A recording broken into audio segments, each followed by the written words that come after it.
Miks on Skype edukas? Mis on need peamised asjad, mida ta hästi teeb? Skype kui toode on edukas ilmselt paari väga selgelt määratletav asja poolest. Mis see on?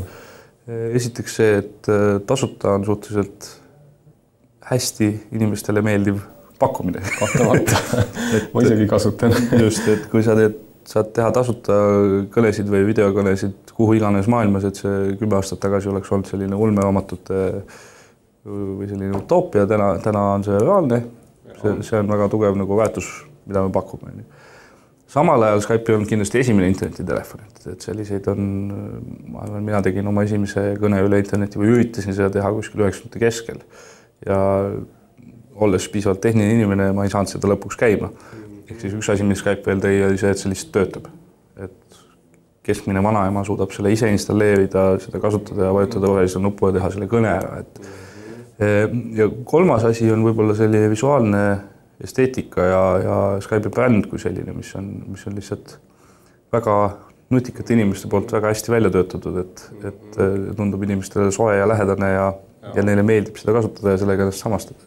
Aga Skype'is on ka midagi unikaalset, mida teised seda laadi ettevõtted ei paku. Kui võtta näiteks Apple võrrelda või Google võrrelda mõne teisega, siis võiks ju sealt leida täiesti unikaalseid asju, mida üks konkurent ei suuda nii hästi teha. Et kas Skype'is on midagi sellist?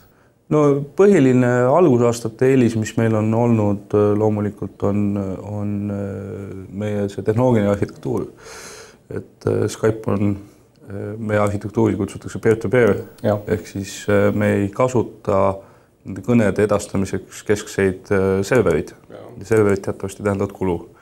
Ja tänu oma organisatsioonile, miks Skype on suutnud nii kiiresti kasvada, et meil on täna kuskil 480 miljonit kasutajat registreerunud. Selle käigus iga järgneva miljoni kasutaja lisamise kulu on nullilähedane.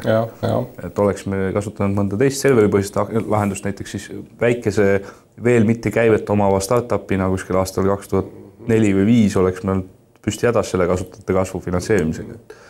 See on ka see, kus me saame oma tasuta toodet pakkuda ja laias laastus 10% inimesi, kes aktiivselt kasutab Skype'i, on valinud, et nad tahavad ka helistada tavatelefonide ja meile natuke raha maksta ja sellest piisab meie käibeks, et see nii-öelda freemium mudel või see, kus tasuta toode toob suured massid ja väikesest alamhulgast tasulistest klientidest piisab, et seda kogu üritust finantseerida. Täna olete kasumis?